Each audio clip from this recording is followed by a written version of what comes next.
Welcome back to the Deep Dive. You're here because you want to take the most challenging, cutting-edge source material and turn it into actionable, crystal-clear insight. Today, we are taking on, really, a foundational text in modern cognitive science and philosophy, the introductory chapters to the Oxford Handbook of 4E Cognition. That's right. Our mission in this deep dive is to give you the intellectual map of a philosophical and scientific revolution. We're exploring the 4E framework that's embodied, embedded, extended, and enactive cognition. And this isn't just some, academic trend. It is a fundamental challenge to the traditional centuries-old view that the mind is something that happens exclusively, abstractly, and autonomously inside your skull. So we're really going to move beyond that classic idea of the brain in a vat. This deep dive is about showing you exactly how 4E argues that cognitive processes are dynamically and maybe even constitutively integrated with the brain, the body, and the environment. By the time we wrap up, you should understand not just what the 4Es stand for, but precisely where the intellectual battle lines are drawn over the very nature and location of thought itself. Yeah, and to define this field at a high level, 4E cognition acts as this powerful umbrella concept. It unites several disparate approaches that all share a core opposition to those internalist, brain-centered views. They all argue that cognition, so how we think, perceive, and solve problems, is intrinsically dependent on an agent-specific body, its morphology, its environmental context, and critically, that agent's active, real-time interaction with the world. Okay, let's unpack this. Before we can even get into the really complex philosophical claims that define the field today, we have to appreciate that this is not a new debate. Not at all. This question about the role of the body and the world in thinking goes back thousands of years. It's truly ancient. You can trace this foundational tension right back to Plato's dialogue, the Phaedo. Socrates, in discussing his choice to remain in prison rather than escaping, specifically addressed and rejected a purely mechanistic explanation for human action. He was critiquing thinkers like Enactivism. Precisely. Socrates rejected the idea that his decisions could be explained purely by, and I'm quoting here, material or physical explanation in terms of bodily mechanisms. He insisted that if his decision to stay was only about his physical body, the way his sinews and bones were structured, then he should be escaping. Instead, he insisted that there had to be something more to reason than just mere bodily processes, and that foundational commitment to something non-physical, something non-material driving thought really sets the stage for centuries of mind-body dualism. But the seeds of embodied cognition were sown early, too. You have Aristotle, who didn't embrace that radical materialism of Anaxagoras. But he still suggested that the body wasn't irrelevant. He was motivated by the idea that human rationality might find a concrete role in the body, specifically mentioning our hands and our ability to manipulate the world. And that thread of inquiry, where is the mind? What role does the material body play? It just continued through philosophy. It surfaced with figures like Spinoza, Lemaitre, and Condillac. By the 20th century, the issue was taken up by the pragmatists and the phenomenologists, who were much more focused on lived experience rather than, abstract reasoning. But the proximate background for the modern 4E revolution really starts in the 1990s. So what set the stage in the late 20th century? It was this growing tension within mainstream first-generation cognitive science. That field, cognitivism, was dominated by two camps, functionalist accounts and neurobiological accounts. And critically, both of those camps tended to embrace a methodology that just ignored the role of the body and the environment. They focused almost solely on internalist, brain-based explanations of function, treating the brain as the sole, necessary, and sufficient location for cognition. This vacuum, the sense that something fundamental was being missed, is what allowed the 4E movement to just explode onto the scene. And when it exploded, it did so almost simultaneously across multiple subdisciplines. In 1991, we had Varela, Thompson, and Roche publishing The Embodied Mind, which introduced the hugely influential enactivist account. Yes, and enactivism's core idea is this notion of dynamical coupling, that real-time reciprocal interaction of the brain, the body, and the environment. Cognition isn't just in the brain, it's enacted through this constant dynamic system. At the exact same time, we saw the birth of distributed cognition from people like Flor and Edwin Hutchins. And here, the unit of analysis expands dramatically beyond the individual mind to include external structures, artifacts, even entire organizational systems, like a crew organized to perform a task. Hutchins's 1995 masterpiece, Cognition in the Wild, is the standard reference here. He analyzed naval navigation and showed that the system that calculates position and course is not just the navigator's brain, it's the entire setup. The sailor, the charts, the parallel rules, the compass, the communication logs, and the structured social organization of the crew. That collective system is the cognitive entity. And that work was a direct, profound influence on the next major philosophical moment. The 1998 essay, The Extended Mind, by Andy Clark and David Chalmers. This philosophical movement, alongside growing work inspired by Gibson's ecological approach, formalized the view that the boundaries of cognition simply do not stop at the skull. So this is the intellectual landscape we're diving into. And even though Fourier brings these approaches together, embodied, embedded, extended, and enactive, as a coherent opposition to the old internalist view, there are still deep disagreements internally. The debates really concern the very nature of embodiment, the precise definition of coupling, and maybe most crucially, the role of mental representations. Right. To truly appreciate this revolution, we have to look closely at what they're resulting against. And that's the traditional view, which the Handbook calls the Representational and Computational Model of Cognition, or RCC. This was, for decades, the intellectual cornerstone of the entire field. RCC, in its simplest form, defines cognition as a type of information processing. This processing consists of the syntactically driven manipulation of representational mental structures. It's a purely mechanistic, internal approach. Okay, let's break down the two defining characteristics of that. First, cognitive processes are viewed as abstract and amodal. What does that mean for you listening? It means that the processing happens in a generalized space that is divorced from the senses. The cognitive processes mediate between specific sensory inputs like the color red or the sound of a bell and motor outputs moving your arm, saying a word. The information is stripped of its sensory or motor details and processed in a central, generalized, and abstract format. The brain is basically doing the work in a language all its own, independent of the body that's holding it. Okay, and second, RCC specifies that these processes are computational. This involves computation over mental representations. These can take two primary forms. You have the symbolic model, which is often associated with Jerry Fodor's idea of a language of thought, where concepts are represented like sentences or logical symbols inside your head. Or you have the subsymbolic model, where representations are found in the patterns of activations in neural networks, as described by, Rumelhart and others in the connectionist movement. In both cases, though, the mechanism is the same. The mind manipulates structures according to rules, much like a computer executing code. And this leads directly to the spatial view of RCC, which is called contingent intracranialism. That's a bit of a mouthful. How do we define that clearly? It's the technical term for the brain-only view. It rests on two claims. First, the ontological claim. Cognitive processes are realized by brain processes only. That's what cognition is. And second, the explanatory claim. Cognition is explainable by focusing on brain processes only. So, it's the idea often associated with functionalism. Cognition is an autonomous level of analysis, fully determined by its functional role, regardless of the physical stuff it's made of. But we just happen to know that the brain is the sole central processing unit. The mind is this isolated, abstract, almost Cartesian engine working in the dark. And this is exactly where the Fourier proponents step in and deploy their critique. They argue forcefully against that isolated, abstract, central processing view. Their main claim is that the traditional focus missed the forest for the trees by ignoring the vast majority of our real-time ecological cognitive activity. And the change starts with the empirical examples they choose to study. Traditional cognitive science was designed to study tasks that are explicitly rule-governed, playing chess, solving complex logical puzzles, or learning an artificial language. Fourier proponents, however, appeal to phenomena that are fundamentally dependent on the brain-body-environment interaction. The stuff we do every moment of every day.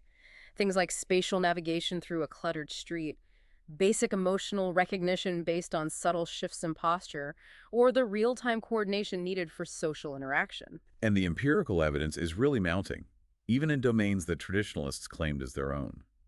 The research shows that key processes are not abstract and modality unspecific, they're physically grounded. Right. Take language processing. Glenberg and Kashak's 2002 studies demonstrated that understanding sentences is physically grounded in the body's potential for action. If you read a sentence describing a movement toward your body, you are measurably faster to make a movement toward your body. This suggests the mental process of understanding the word is intertwined with the motor potential of the action. And it's similar with memory, which is tied to physical action. Casasanto and Dijkstra showed in 2010 that people more easily retrieve positive memories when performing upward or rightward movements, and negative memories when performing downward or leftward movements.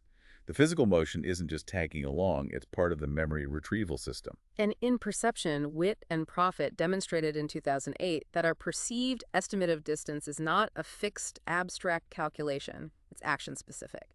If you're wearing a heavy backpack, you perceive a hill as steeper. If you're holding a tool that extends your reach, you perceive an object as closer. Perception is inherently biased by your current bodily capacity to act. That's a huge shift in perspective. So the key conclusion for 4E approaches is that cognition is fundamentally not brain-only. It essentially relies on the system's body and its dynamic, reciprocal, real-time interaction with the environment. And therefore, it necessarily involves extracranial processes. Yes, and once we accept that cognition involves processes outside the brain, we need a rigorous way to categorize that involvement. The biggest philosophical debate in the field rests on how strong that involvement is. Is it constitutive, meaning it's part of the mechanism? Or is it merely causal, meaning it's just an influence? Okay, this is where we need to put on our philosophical helmets, because the distinctions here are razor sharp. The core difficulty is defining that relationship. How exactly are these extracranial processes involved? The source material gives us a really clear matrix for this. We start with location.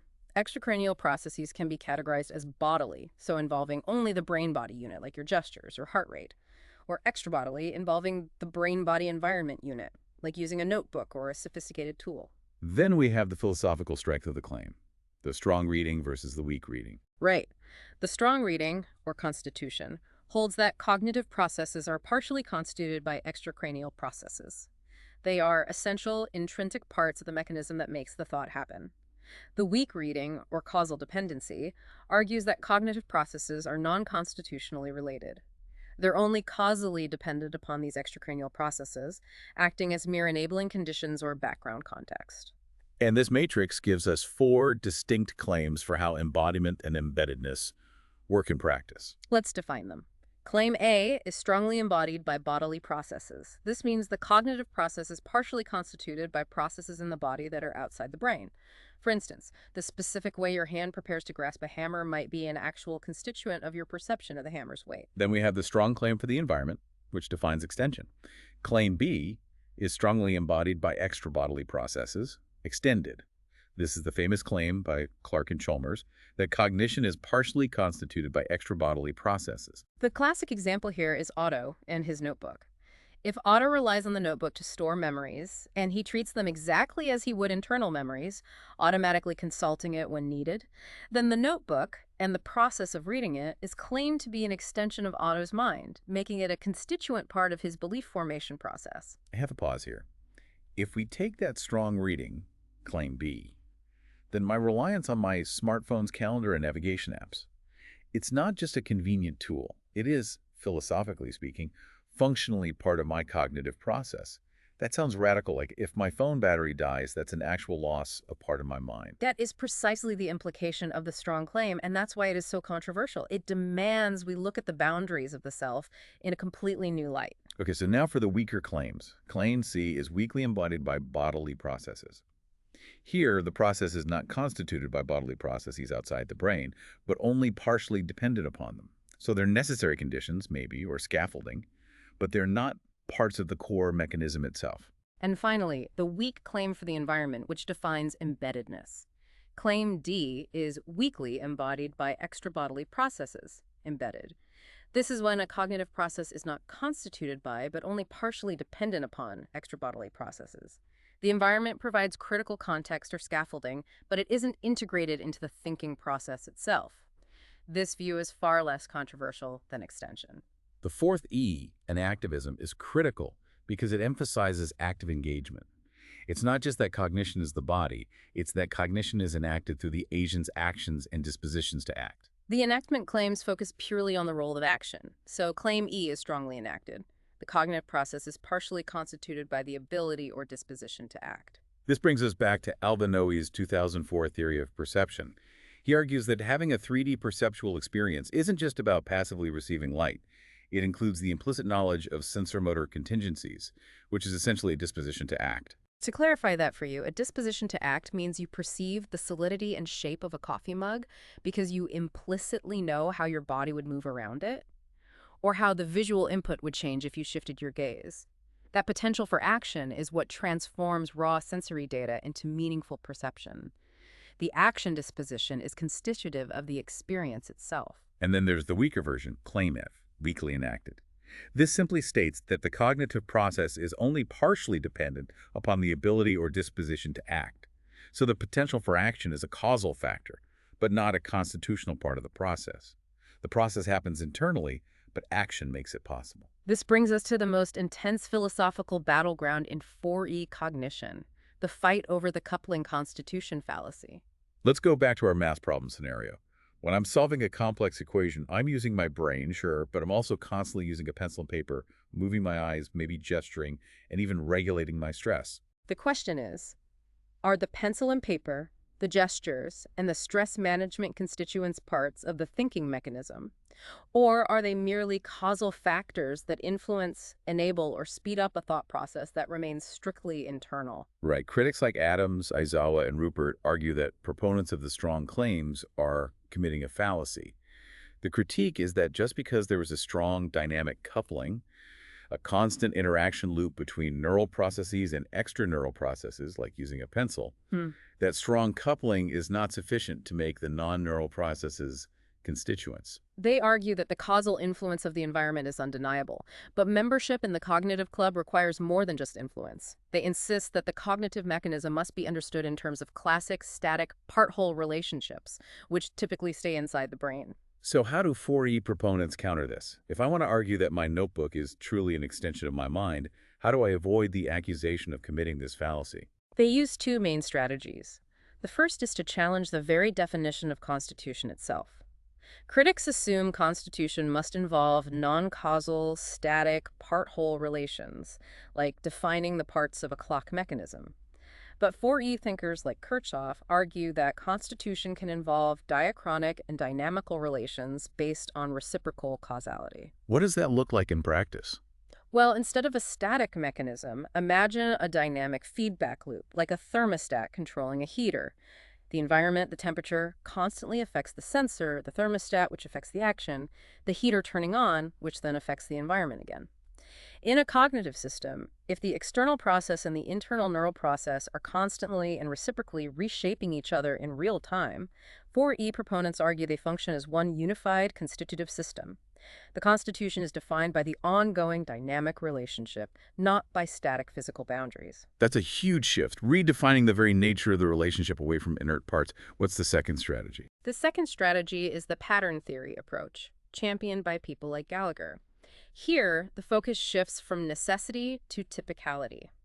A feature is considered constitutive if it is a characteristic feature and part of a minimal pattern of integrated features sufficient to realize the phenomenon. Let's use a concrete analogy. Think about a musician playing a guitar. The skilled hand movements, the posture, the breathing, these are all characteristic features of the performance, the minimal pattern that constitutes the music being played. Exactly. Now, theoretically, a skilled musician could play the same notes by flicking a series of computer switches instead of using their hands on the fretboard. In that switch-flicking scenario, the hand movements aren't necessary. But pattern theory says that in the typical skilled guitar performance, the integrated hand movement is characteristic and integrated, making it a constituent part of the performance, the cognitive process, even if an atypical realization exists. It shifts the argument from what is necessary to what is characteristic and integrated. We also have to address where representations fit into all of this, because, as you mentioned, 4E is not a unified front here. It ranges from deeply anti-representational to fully representation-friendly. Right. Traditional RCC place representation at the absolute core cognition is computation over representations. But within the 4E world, you have the anti-representational, anti-computational camp. Dynamicists like Chemereau, Brooks, and Hutto and Mayin defend a really radical version of embodied cognition that denies the need for complex internal mental representations altogether. They argue that cognition arises directly and non-representationally for the dynamics of the brain-body environment coupling.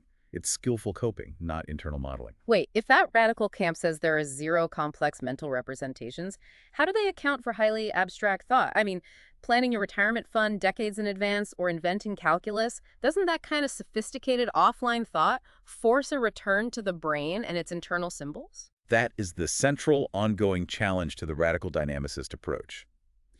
Critics often argue that anti-representationalism works really well for basic, real-time perception and action, the low-hanging fruit, but fails entirely when we try to scale it up to deal with abstract, distant, or counterfactual reasoning.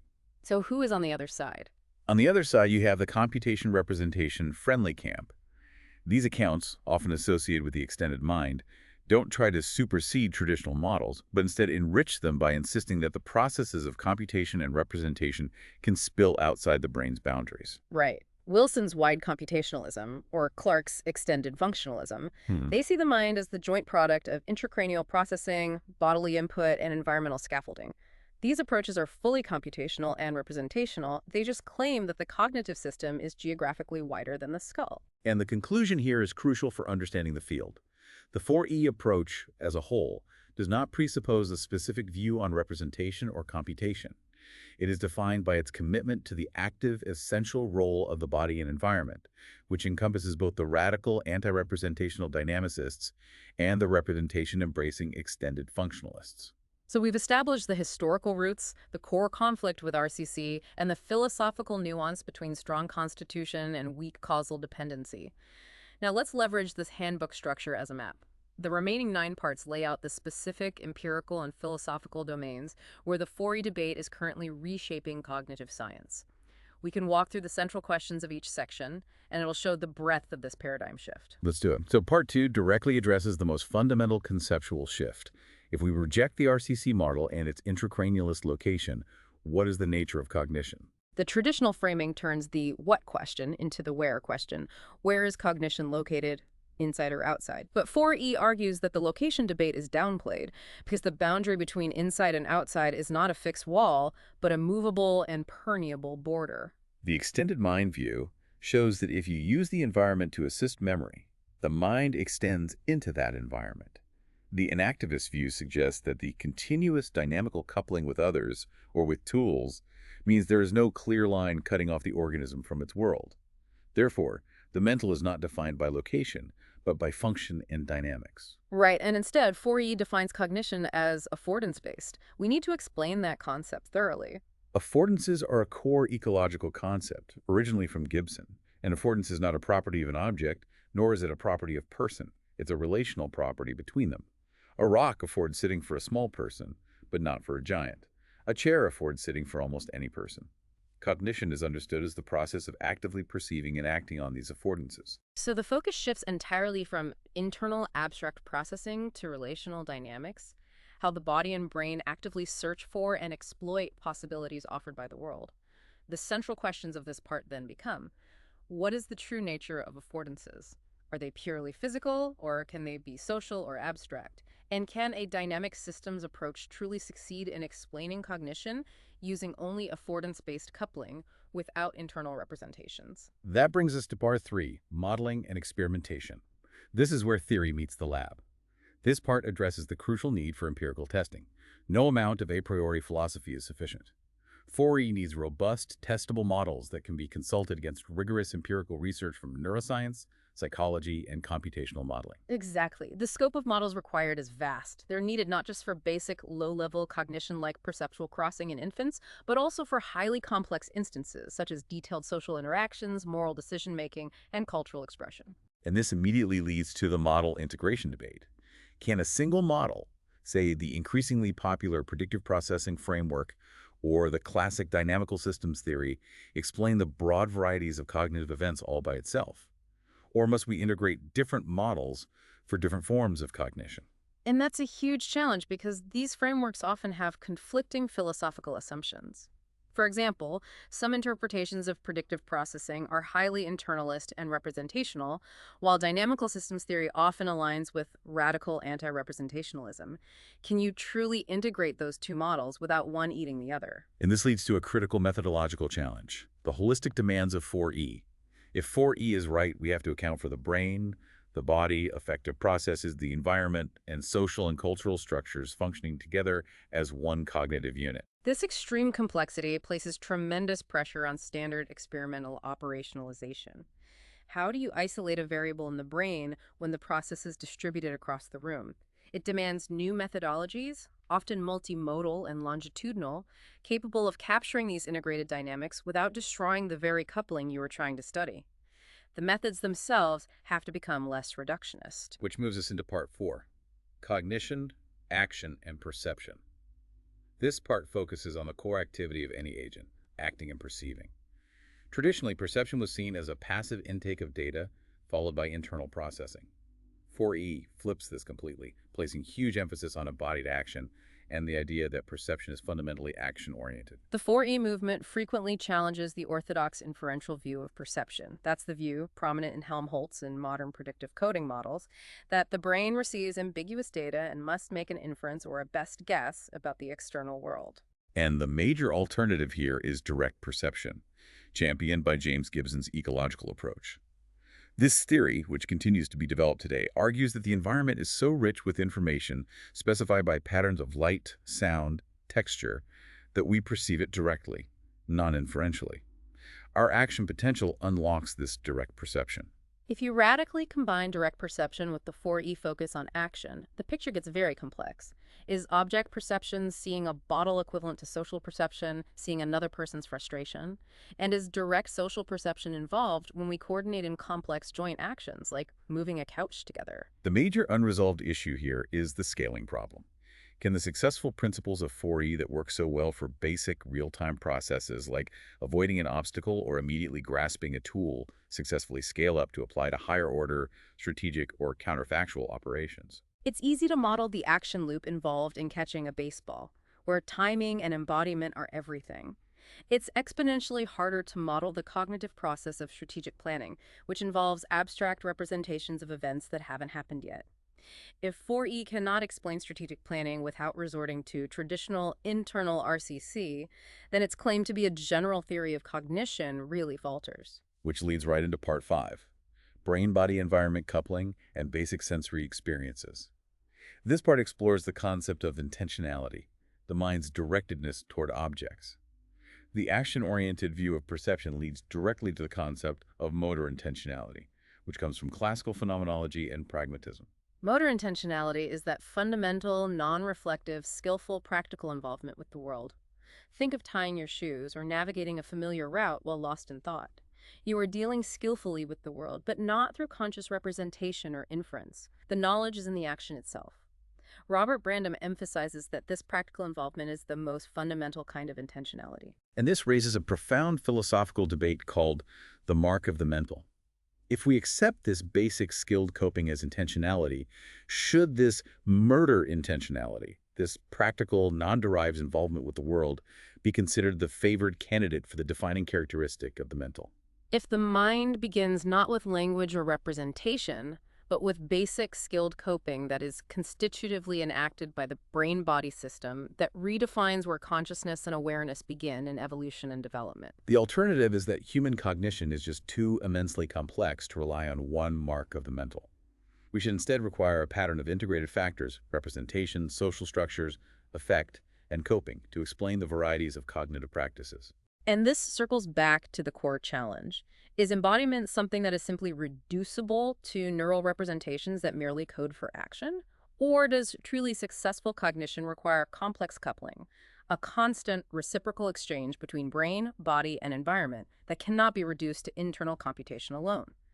The answer determines whether 4E is a weak, descriptive model or a strong, constitutive alternative. Shifting to social interaction, Part 6 looks at how 4E changes our understanding of others. Traditionally, social cognition was often modeled as a specific internal subroutine theory of mind, where we infer what others are thinking by running simulations or using internalized rules. 4E doesn't deny that specialized social processes exist, but it argues that social cognition forms a more generalized constraint on cognition overall. And the reason is simple. The vast majority of what we consider complex human cognition language, moral judgment, planning, originates in and is deeply shaped by social interactions. Social cognition spans a huge spectrum. At one end, you have very basic embodied resonance processes. This includes the automatic perception of and response to another person's movement, posture, facial expression, and gestures. Think of how quickly we mirror another person's slight lean in a conversation, or how a yawn can be contagious. And at the other end, you have complex social actions within institutional frameworks, like filling out a tax form or understanding a jury verdict. These absolutely require conscious inference, knowledge-based practices, and a deep familiarity with abstract social rules. Traditional theory of mind approaches often focus exclusively on the conscious inference side. 4E theories have radically challenged that orthodoxy by focusing on the basic, empathic, embodied resonance processes that happen below the threshold of awareness. And the conclusion reached in this part is that a pluralistic approach is likely necessary.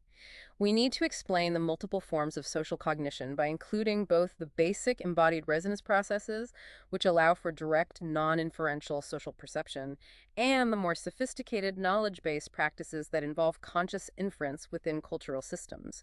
Neither approach is sufficient on its own. Which brings us to part 7, situated affectivity.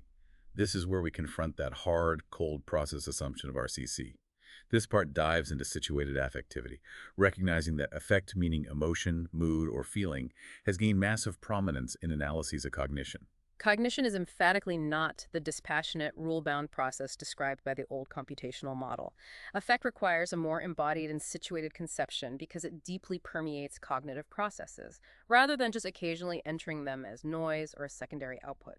And we have to remember that affect is wide-ranging, often non-conscious, and fundamental.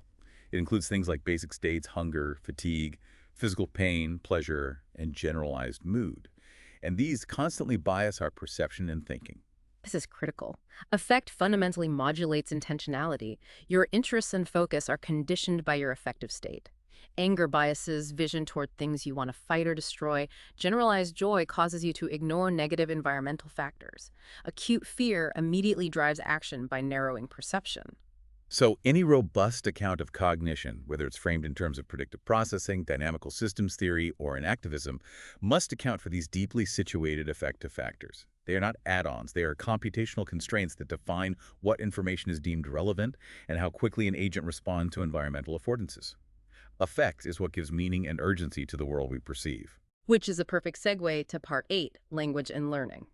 Language is a cornerstone of human cognition, often seen as the primary example of abstract, disembodied thought. This part explores how language fits into the 4E framework. On many 4E accounts, language is fundamentally rooted in bodily movements, gestures, vocalization, and material performance, and those movements ground its very semantic sense. Even when language seems to transcend the body toward high culture and abstract ideas, it remains tied to the body. As Merleau-Ponty suggested, speech accomplishes thought. Language is fundamentally a form of communicative action. Right. And while nonverbal communication is constant, linguistic communication is absolutely required for establishing complex human social practices and their associated normativity. Let's explain normativity clearly for the listener.